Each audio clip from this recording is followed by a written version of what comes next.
Oh, hello. Can we please talk about UFC in Old Gay Paris coming our way this weekend? I've decided that I was going to do another kind of little news show this week, but I thought, you know what, I think my time would be better served in just researching these a couple of these fights.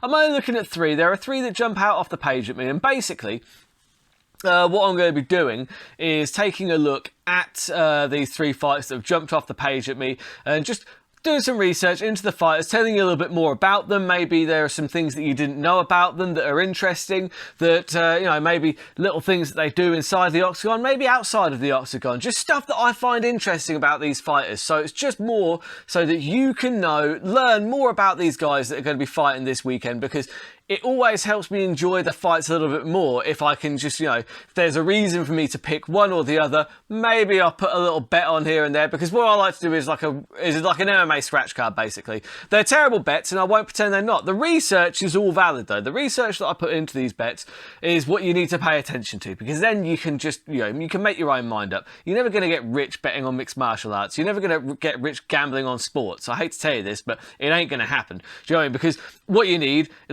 to get rich betting on sports, you need a lot of capital, bet on the favourite every time, and every bookmaker will shut down your account as soon as they realise what you are doing. If you think you're going to get rich betting on sports, I hate to tell you this, it's not going to happen. That is not what they want. They don't want you getting rich off of betting on sports. It's just not happening. So if that sounds good, stay with me for the Burt Locker Fights in 15 for UFC Paris.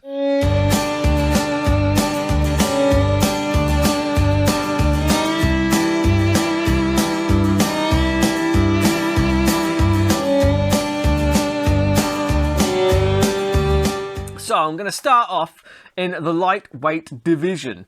It's going to be Benoit Saint-Denis versus Christos Giagos. And look, this is one of the ones where, as I alluded to earlier, sometimes there are things that these guys do outside of the octagon that I just find very interesting. Benoit Saint-Denis is one of those guys. Not only is his surname like the same as the one of the best towns in Red Dead Redemption 2, old Saint Denis. It's one of the most fun places to go. It's just like a kind of it's just a cool place. You can get into shootouts, go play some poker, and it's just a badass place. And just like Benoit Saint Denis is a badass. He's got the first name of the last name of that wrestler who did all that. It wasn't great what happened with Chris Benoit. Best not to go into it. Probably shouldn't have even brought that up. Really? So anyway, back to the fighters. Look, Benoit Saint-Denis. The reason I like this guy is you look at his background. He's ex-French Special Forces. He was in a counter-terrorist squad. Like he has seen some action. I'm telling you, like this dude, like he's been on fucking the equivalent of like Black Ops missions, shit that fucking governments deny vehemently, right? That's the kind of dude you're dealing with here. So when you think about it like that, when that was his fucking day job, all of a sudden getting into a cage and fighting somebody with like no risk of getting killed, minimal risk of getting killed. There's probably accidents are going to happen, but either way, you get what I'm trying to say. It's probably going to be a walk in the park. Like, if you're an ex-Special Forces, anti-terrorist, fucking special ops, fucking operative, all of a sudden fighting in a cage probably isn't all that daunting, is it? And that, from what we've seen of him, that's kind of what happens. I mean, look, he's also not without his credentials in martial arts as well. He's a black belt in judo, which is very useful for MMA actually, because the judo players they're often very good at getting arm bars. Like the arm bars are very good from judo practitioners ordinarily. They're very good in the clinch, very good at getting trips, very good at getting the fight down to the ground. And that's kind of apparent when you look at his record, because you see that actually he's got like 9 out of his 9 wins. Like, they're all finishes, 1 knockout, the rest are all submissions. So it's no secret what Benoit Saint-Denis is going to be going for when he enters the octagon. And, one thing that I almost forgot, because there's another chap that he was a Brazilian special police, or secret police or whatever, Paulo Thiago. Benoit Saint Denis reminds me a little bit of Paulo Santiago in his kind of demeanour. Just like, he's got that 1,000-yard stare. Like, you can tell he's killed people. Like, he's just got that kind of aura about him. Paulo Thiago, go back and watch his fights. You see, like, it, because Paulo Thiago, you know, he had plenty of losses, you know, plenty of wins as well. He wasn't like untouchable in the octagon, but it was just like, win or lose, it was just a walk in the park for him. It was what he did in his leisure time. It's kind of, those kind of hard men are fucking few and far between. They really are. And Benoit Saint Denis is another one like that. So I do think that he's quite special in a lot of ways.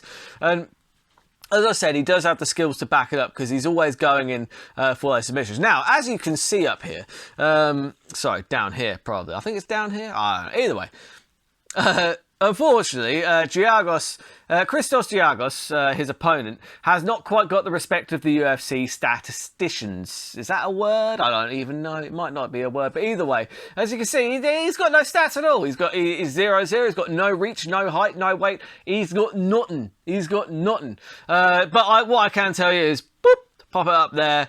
He is 32 years of age, he's 5'10", he's got 19 wins, 10 losses, and he has got 7 knockouts on his record. Now that is a stat that I just want to draw your attention towards, because my only criticism of Benoit Saint Denis is that, fuck me, does he leave openings to get caught, and does he love taking a shot to the face. I mean, obviously, because he lost his debut, I think, by decision, but he just got beaten. I remember watching it. He was just getting teed off on, but he's so tough that he just kept walking forwards, and that could be a problem if he fights somebody who's got legitimate knockout power. And anyone who's got 7 knockouts on their record probably has at least some power. So that could be something to keep an eye on. But outside of that, I don't really see many ways that Giagos is going to be able to take out Saint Denis. And the problem for Giagos, they're actually both a brown belt in Brazilian Jiu-Jitsu. Because I think Saint Denis, he's a brown belt under Krzysztof Savoca. I don't know who Giagos has his brown belt under, but either way, they're both brown belts, but there are different levels to brown belts. And when you look at how many submissions that Benoit has in the octagon, his submission game has clearly translated quite well to mixed martial arts. Giagos has a few losses by submission on his record, so we know that is a potential weakness there for Giagos. Like, one of his biggest weaknesses there, you got 4 submission losses. So, you know, the fact that Saint Denis is one of his strengths is submissions. It doesn't take a rocket scientist to put 2 and 2 together and think, okay, the submission could be the way to go here for Benoit Saint Denis. I do feel like the path of least resistance for Benoit Saint Denis is to get this to the ground, and that's what he normally does. You saw in his last fight against Stoltz, he's not only good with his judo, like getting the trips and things like that. He's got a pretty decent single leg and double leg takedown. And what I like about his double leg is he will shoot in for the double leg, and he won't get it at first, but he will like clasp the hands, and that grip is not going anywhere, and he will just be relentless. He'll eventually get him down. And once he's got him down, you'll see that he actually kind of body locks the legs to keep them together, and he kind of shuffles his way up. So then he often ends up in mount, and that's when he starts raining down blows, and often takes the back, because he'll make his opponent kind of cover up, try and get like anywhere so that he's not taking a hit to the face anymore. Give it the back, and when he gets the back, he's got a very good body triangle. Like, his body triangle's very good. Like, you saw it against Stoltz, you've seen it in his earlier fights outside the promotion. He gets that body lock and he sinks it in, and he's got complete control at that point. And then you saw against Stoltz, it was second round quite early, he got that body lock on and then clamped on the neck, and he's got a hell of a squeeze. He's relentless, and his skills help him to all gravitate towards that submission. So that's where I'm going with this, in case that wasn't obvious. I'm going to go with Benoit Saint Denis by submission, right? And The odds are not up on this yet, so that's just my pick. I'm going to be doing a further video in the week. It's going to be a short one, just with literally the odds that I got on the on my picks. But like I said, Giagos is a big underdog here. Like, even just on the win-loss, Giagos is a sizable underdog. And as I said, he's got 7 knockouts on his record. It's not impossible for it. And one thing that concerns me with Benoit is he does leave himself getting caught. Against Stoltz, he just ate this knee to the face. And he was shooting him for a takedown because he left his head right at knee level, and he ate it. Don't get me wrong, he ate it like a champ. But there's only so many of them that you can eat, you know what I mean? But he's just so tough and so, kind of, you know what I mean? He's just so fucking hard that I don't see any way that Giagos is going to be able to slow him down. So for me, my pick is going to be Benoit Saint-Denis by submission. That will go on the bet slip, and I'll let you know what the odds are later on in the week. So the next one I'm going to be looking at, the one that's jumped out of the page, it's not a hard one. You know who it is. Robert Whittaker versus Marvin Vettori at 185 pounds. Now, this one is going to be a very interesting fight for a great many reasons, not least because of how similar these guys are. They really are good. But this one is going to be on my Patreon, so it's a Patreon exclusive fight breakdown. So if you'd like to see this breakdown, please head on over to the Burt Locker on Patreon. So then you've got the main event. This main event is really interesting. It's very, very interesting. Look, Cyril Gane versus Tai Tuivasa. Now, we know both of these guys pretty well at this point, right?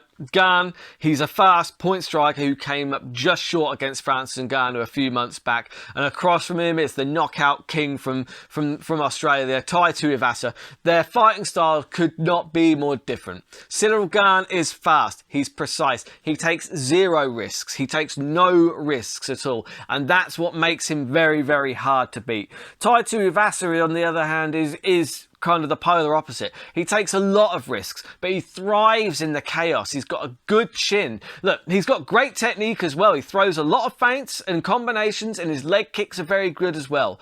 But his speed is not going to be on the level of Cyril Gane, and that's a problem. Tuivasa, as I said, he started recently using a lot. You saw him against Derek Lewis. He used a lot more feints. A lot more leg kicks. Now, feints, they don't get scored, but they do help him to read his opponent and set up what he's going to be doing next. The problem with using feints against Cyril Gane is that Gane is so fast that he's probably not going to give those reads that Tai Tuivasa needs to kind of plan what his next attack is going to be.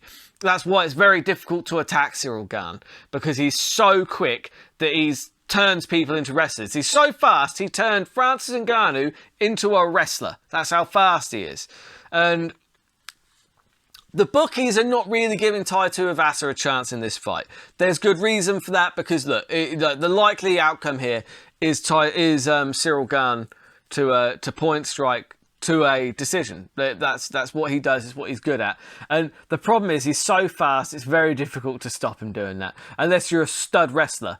And unfortunately, Tuivasa is not really a wrestler. He's what I like to call a technical brawler. He thrives in the chaos. He's got a great chin, and he throws back. Because you saw when he got caught against Derek Lewis, there was no, I'm going to shell up and better protect my chin. He just bit down. He was like, "Hey, here we go!" They just started throwing, and as soon as he got clipped, he was like, "No, I'm throwing more." He doubles down, and I respect the shit out of that. I love Tai Tuivasa. He's one of my absolute favourites. He's so good. Now, there are ways, the bookies have kind of written Tai Tuivasa off here, but there are ways for Tuivasa to win this fight. And this is what they are. Look, what Tuivasa needs to do is he needs to get all the way in against Cyril Gane. There's no point in him being outside against Cyril Gane. He's just going to get picked off. He's going to get picked apart, peppered with strikes. He's probably not going to get finished, but he's just going to get soundly beaten. If he stays on the outside against Cyril Gane, no point in doing that at all, right? What he needs to do is get all the way in. He needs to use leg kicks to maybe slow Cyril Gane down. If he can land them, if he can land that low calf kick, that's going to be handy, especially early on in this fight. But what he needs to do is he needs to get all the way in. Like he did against Derek Lewis. He was very good at getting in that clinch. And he won those clinch battles against Derek Lewis. And you've got to remember, Derek Lewis is far bigger and stronger than Cyril Gane. And he dominated him in those clinch battles, getting those double underhooks, right? So if he rushes in, he gets those double underhooks. He's not going to be looking for a takedown, but he's going to be looking to use his weight to slow Ciryl Gane down. Just use his weight on top of him just to tire the Frenchman out so he can just take a little bit of the pep out of that movement, man.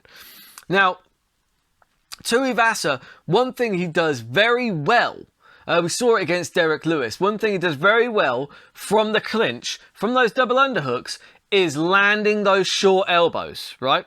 Now, the way that he does that, if you watch what he does, like he's very clever. He gets the double underhooks, but it's usually the right side that he throws with, but he gets the double underhooks, but he'll give one up.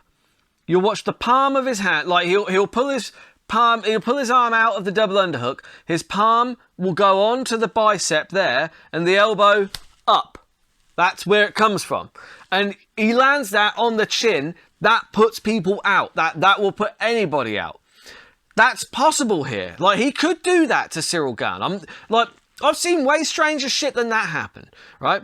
And you just got to watch it, like, because he'll get the clinch the first few times, and he'll just ride them out, and he'll try and kind of just tire them out, get them a little bit slippery, so he can slide that hand out, palm on the bicep, turn that palm inside, and the elbow just comes up, because he's then pushing that bicep down, so you can't block it on that side. You can't bring your arm up to block it because his palm's on there. It's perfect. It's absolutely brilliant. And he needs something like that. If he's going to beat Ciryl Gane, that's what he needs to catch him with. But it's very possible. He could do that.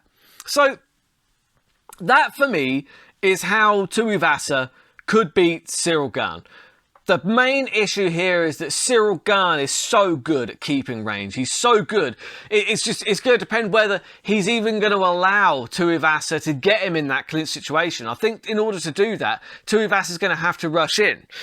Rushing in is going to lead to eating shots. But I don't think that Ciryl Gane necessarily has the stopping power to stop Tuivasa in his tracks like that, which is why I think it is a possibility that Tuivasa could get him inside, get him on the clinch, get him against the cage, make this fight messy, make it nasty, use that dirty boxing, right? Because I don't think he's got the stopping power to just put the lights out on Tuivasa. That's not what we've seen from Ciryl Gane anyway. And also, you've got to remember that the Tuivasa has an excellent chin.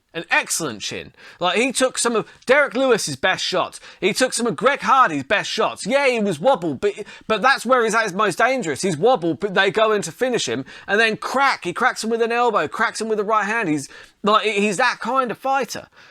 So, for me, the other thing worth considering, Gane does have submissions. I don't think he's going to gravitate towards that against Tuivasa, because Tuivasa's not going to be kind of trying to get this to the ground. He's just going to be trying to kind of slow him down and brawl with him against the fence. That's the key to victory here for Tuivasa. And the key for victory, as we all know from Ciryl Gane, he's going to do what Ciryl Gane likes to do. That is stay on the outside, light on his feet, in and out, pop, pop, just pop, pop, 1-2. The 1-2 down the pipe from Ciryl Gane is a thing of beauty. It is. Because there's not really much of a wind-up on it. He flies, he flies forward, because he flies forward and backwards, so there's light on his feet, right? Flies forward with the jab, bang, and the cross comes in, but he's out of range before anyone can even swing back. Like, and you saw it against Volkov. It puts a scaring into him, because they're like, he's so fast, I can't hit him. This is shit. I don't like this at all. But the key, you need to get your hands on him. Rather than trying to strike with him from the outside, Tuivasa's got to get his hands on him. Get his hands on him. Make it physical. Use his strength. Use his weight. And then, like I said, use those elbows from the clinch. And he could beat Ciryl Gane here. Like, it's possible. Tuivasa's good. He's better than he's being given credit for here. So for me, look, pick-wise, this is easy. If you want a pick that is likely to come off, like, as correct, then, you know, take Ciryl Gane by decision. Like, you're not going to get good odds on that, because it's probably the most likely outcome. But I'm a dreamer, right? I am a dreamer, and I want to dream big for Tai Tuivasa. I think that there are ways Tuivasa could win this fight. I think it's unlikely, but for me, that's where my money is going because number one, the odds are going to be astronomical. I don't know what the odds are on the knockout yet, but that's what I'm going to do. I'm going to put a knockout on my accumulator because that's what I like to do. I like to fucking roll those dice, you know? What's the fun in betting on the favourite all the time? So, for me, I've just, I've got a dream, and that is that Tuivasa is going to rush in, grab that clinch, make it dirty. We'll see that palm on the bicep, and then the elbow's coming, elbow to chin, lights out, and then you've got Tai Tuivasa probably being next in line for the heavyweight title. I mean, it's a dream. That's my dream anyway. But it's not that I'm against Cyril Gane. I massively respect what he does and what he can do. And I think this is going to be a really fun fight. I'm looking forward to it immensely. And and it's going to be on at a normal time, I think, for us UK fans because it's in old gay Paris. So yeah, it must be on at a normal time. So I'm going to enjoy the shit out of these fights. I hope you do as well. So we'll see. I'll do a recap of these in the following week. Till then, keep those odds long and those bets terrible.